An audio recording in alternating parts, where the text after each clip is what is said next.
Hello friends, welcome to the lecture 4.4 in the course on Introduction to Time Frequency Analysis and Wavelet Transforms.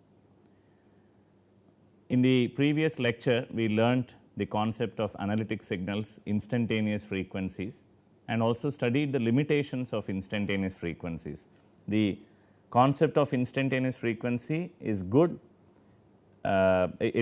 is in general the physical concept is good, but the mathematical definition itself has the limitations. So, you should not get confused between the concept and the definition. The definition that we had for the instantaneous frequency as a change, the derivative of the phase, has its limitations in the sense that if a signal has more than one frequency at a given time, then the definition gives me absurd results, and it gives me very good results when the signal has a single frequency at a given time instant. The frequencies are allowed to vary from time to time, but at any given time instant it should have only single frequency, and we call such signals as monocomponent signals. We are going to at a later stage learn the technique of empirical mode decomposition, which is also known as the Hilbert-Wang transform, but for now, to keep the flow of things intact, we will move on to learning to the duration bandwidth principle, which is a very fundamental result as we have seen in the previous lectures as well in the form of illustrations. Today, we are going to formally prove the duration bandwidth principle, and in order to derive the duration bandwidth principle, we have to introduce a concept called time frequency covariance. Now, this is not surprising, again recalling the analogy of the energy densities with the probability densities. In fact, constantly if you keep reminding yourself of this close analogy of with the probability theory or the random variables theory, then a lot of these definitions become obvious and easy to understand. So, when we talk of time frequency covariance, we are essentially talking about the covariance of frequency and time, in the sense that we are asking how frequency of a signal changes with time. So, we are not really asking how this concept of frequency or this general frequency, dimension of frequency changes with time and so on. What we are asking is how the frequency of a signal changes with time, whether there is a dependence of the frequency of the signal on time. Even before we delve into the definitions of time frequency covariance and so on, intuitively itself, since time frequency covariance is going to measure how dependent the frequency is on time, for a constant signal, constant frequency signal, you should expect the covariance to be 0, which means frequency is independent of time. And we will see that when we discuss a couple of examples here at the bottom. I have given you a couple of examples here. So, the definition of time frequency covariance is fairly straightforward. It is along the same lines as the covariance in probability theory or covariance for random variables. Once again, I should tell you that you should not treat time and frequency as random variables and so on. So, we denote the covariance with sigma subscript t omega, denoting that we are computing the time frequency covariance. As in the case of random variables, the covariance is defined as the average of the product less the product of averages, right. Let me bring up the analogy of random variables for you here, that is the definition of covariance for random variables.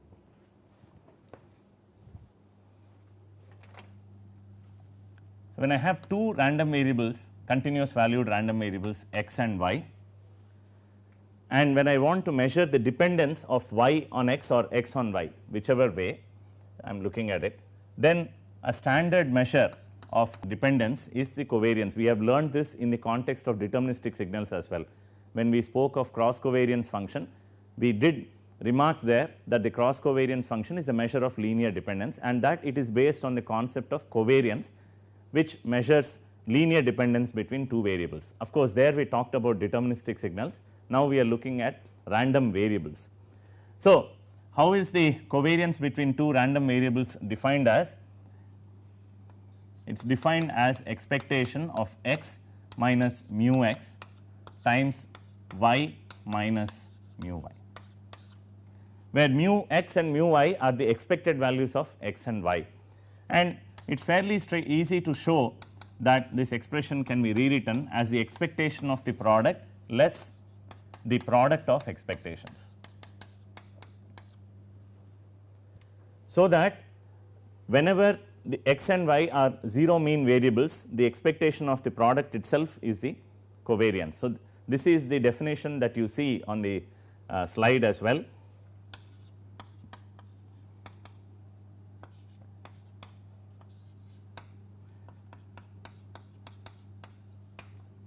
Here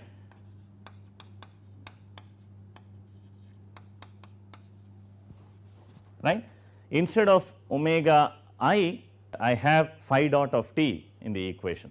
Remember, we are supposed to evaluate the dependence of frequency on time, or the influence of time on frequency. Therefore, I have to use instantaneous frequency. Very often when I write omega of t, it should be understood that I am looking at instantaneous frequency. So, the I need not be there all the time. Okay. So, this analogy really helps, but again you should tell yourself that here I am looking at random variables, these are different. Here time and frequency are not random variables, or you should not draw any such absurd conclusions.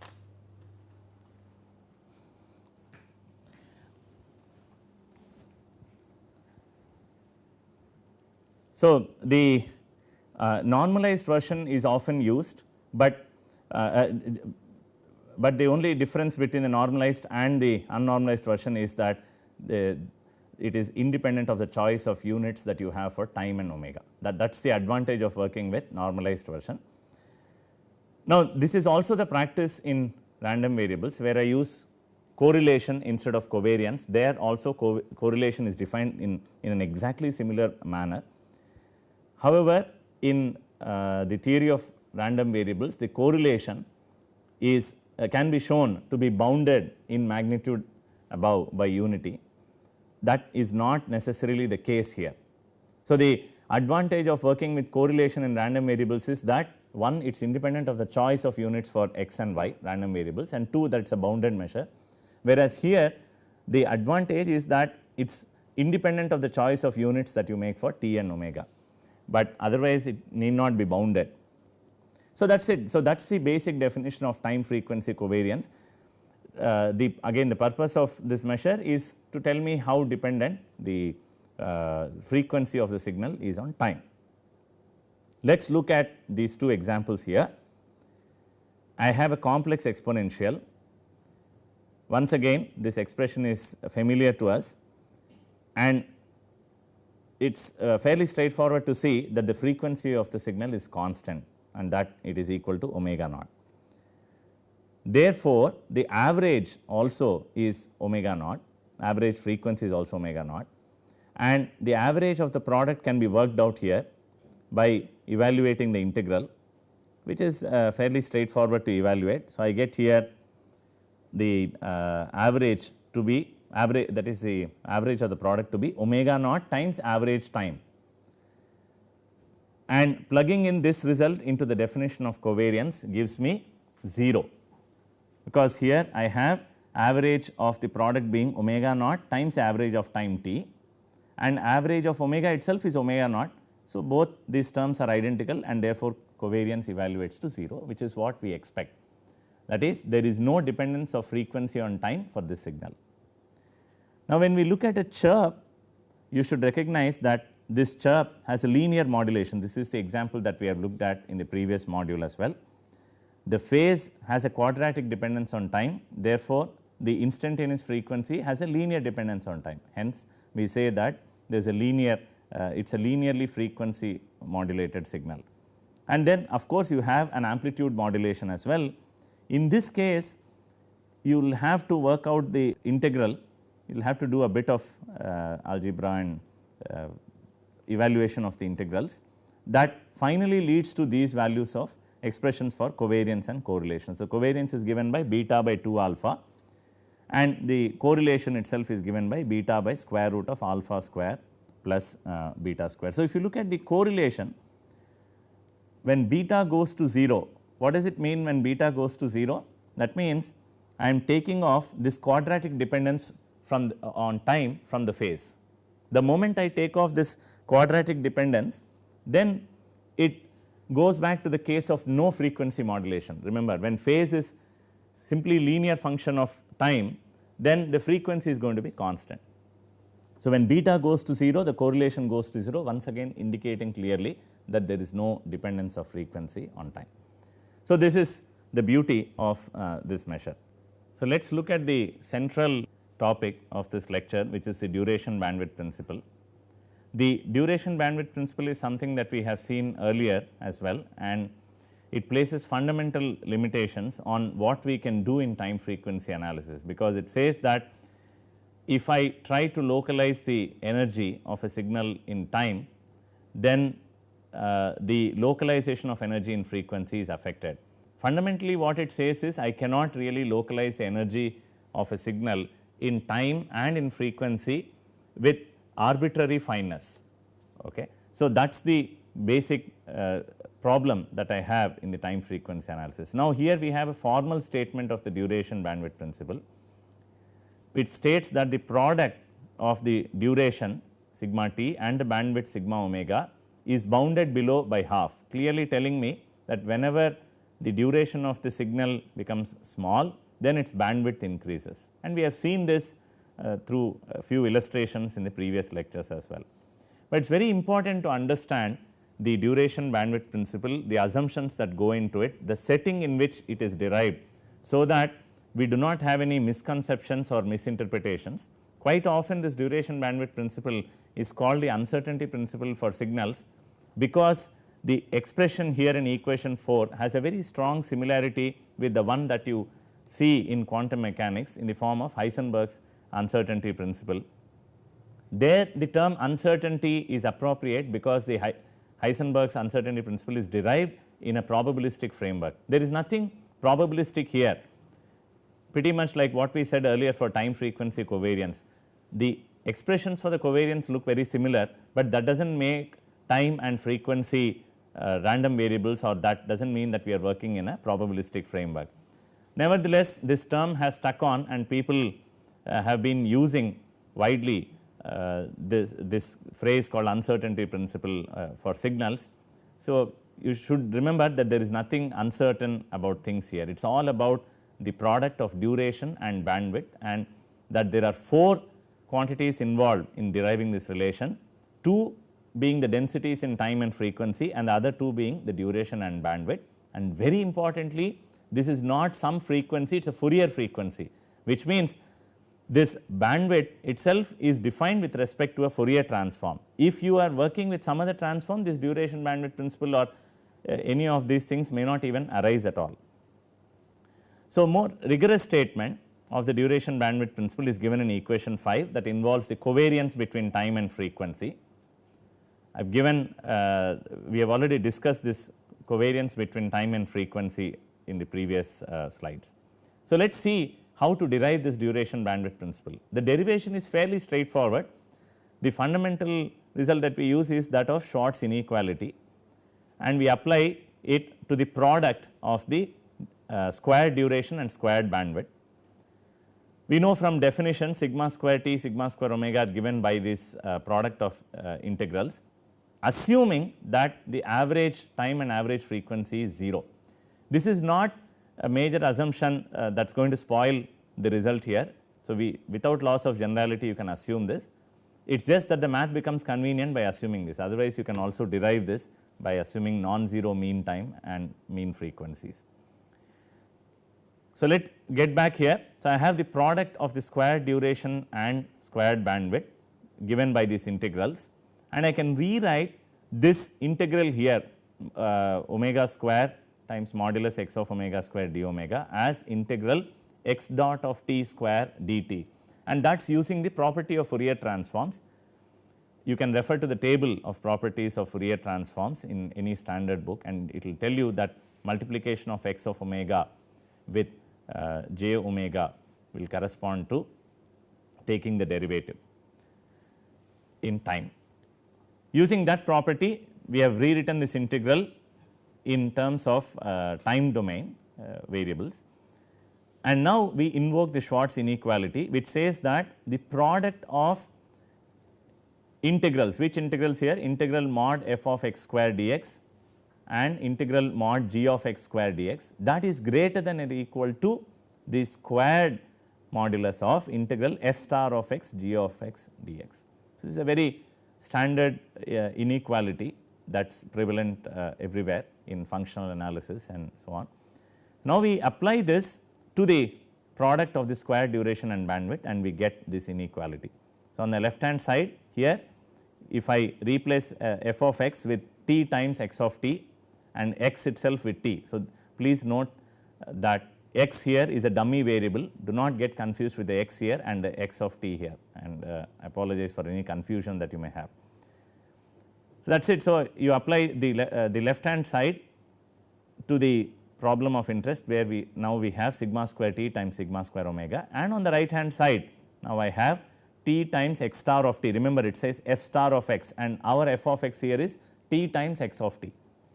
So, time is a real valued quantity. So, there is nothing, there is no conjugate and the number itself are identical, the variable itself are identical. So, I have t times x star of t in place of f star of x, and in place of g of x I have x dot of t. So, that is what I have here. Now, what remains is the evaluation of this integral. The integrand itself now can be written in terms of amplitude and phase, where we are invoking the complex representation for x of t. Remember, x of t is written as a of t times e to the j phi of t. So, I substitute that representation here for x of t and I get t a dot times a plus j times t times phi dot times a square, which I have intentionally rewritten in this form. All this derivation is borrowed from Cohen's book. So, if you have any confusion, you can refer to the textbook by Cohen. So, now if you look at this first term, it is a perfect integrand, therefore, the integral of this term is going to turn out to 0 when you integrate from minus infinity to infinity, and the second one here evaluates to minus half, assuming that we have normalized the signal to have unit energy. All right. So, the second term gives minus half with that normalization assumption, and the third term is nothing but j times the covariance. So, you can see when I integrate j times t phi dot of t, by definition integral t times phi dot of t, assuming that average time and average frequency are 0, is nothing but the covariance itself. Therefore, I have this result here, sigma square t times sigma square omega is greater than or equal to minus half plus j sigma t omega mod square, that is the magnitude square of this. The inner term here is a complex number, and the moment I take the magnitude square, I get 1 over 4 plus covariance square t omega, leading to this result that we have stated earlier. So, this is a more rigorous statement. This is the complete statement of the duration bandwidth principle. Normally, this covariance square of t comma omega is omitted from the general statement of the result. Well, is that right? Well, it is right whenever you are looking at signals that have constant frequencies, because when signals have constant frequencies like a sine wave and so on, then the covariance is 0. We have seen that in the example.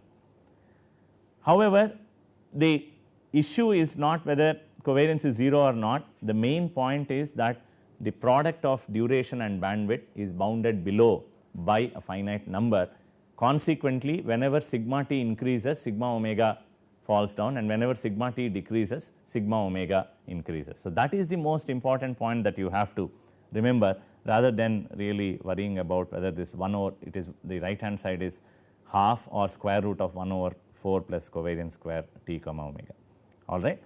Now, when does the equality occur? The equality occurs for a Gaussian signal. You can see the worked out example in Cohen's text, and also for a chirp, that is the weaker version equality occurs for a Gaussian signal. The product of sigma t sigma omega evaluates to half for a Gaussian signal, and for a chirp for when you are looking at the stronger version. Both these examples are worked out in Cohen's text, and I strongly recommend you look up the workings of that example. So, that brings us to the close of this module. I just want to make a few remarks again with respect to the duration bandwidth principle. What it says is a signal with narrow bandwidth has a longer duration and vice versa, and or that the effective bandwidth and duration of a signal cannot be both arbitrarily small. Now, this principle applies to any signal and its modification. What we mean by modification is, in short time Fourier transform, for instance, I window the signal. So, the duration bandwidth principle again applies to this windowed signal as well. There you are looking at the duration of the windowed signal and the bandwidth of the windowed signal, alright. So, you have to be careful in asking to which signal does this duration bandwidth principle apply, and we will derive the lower bound for the local quantities in time frequency analysis. What we mean by local is, in joint time frequency analysis, I will be looking at conditional bandwidth and conditional duration, and I will have to rederive the bounds for the conditional product of the conditional duration and conditional bandwidth. We will understand this better when we talk of short time Fourier transforms and CWT and so on. Now, there are two common misinterpretations or wrong statements given for duration bandwidth principle. One, that time and frequency cannot be made narrow. I mean, that's a very weird statement. There is no sense in that. Or that energy densities in time and frequency cannot be measured with arbitrary accuracy. There is absolutely no statement here with respect to measurements here. It has got nothing to do with your ability to measure. It is just got to do with the spread of the energy densities in time and frequency. How you measure is not dictated by the duration bandwidth principle, nor does it place any limitations on it. There is also sometimes this statement called delta t times delta omega is greater than or equal to half, where delta t and delta omega are the resolutions in time and frequency. That is also wrong. The sigma t and sigma omega are not the resolutions in time and frequency. Delta t is your sampling interval, that is dictated by your sampling rate, and delta omega is in turn dictated by your sampling rate as well, because we know in DFT the frequency resolution is limited by the number of observations as well. So, delta omega is dictated both by the sampling rate and the number of observations. That has got nothing to do with the duration and bandwidth. So, if you see statements like delta t and delta omega greater than or equal to half, where delta t and delta omega are being referred to as resolutions in time and frequency, that statement is incorrect. The correct statement is sigma t times sigma omega is greater than or equal to half. Okay. So, with those remarks we will close this module, and once again I welcome you to refer to Cohen's book and also work out a few examples in the time frequency toolbox framework for you to understand how this duration bandwidth principle works. We will meet again in the next lecture. Thank you.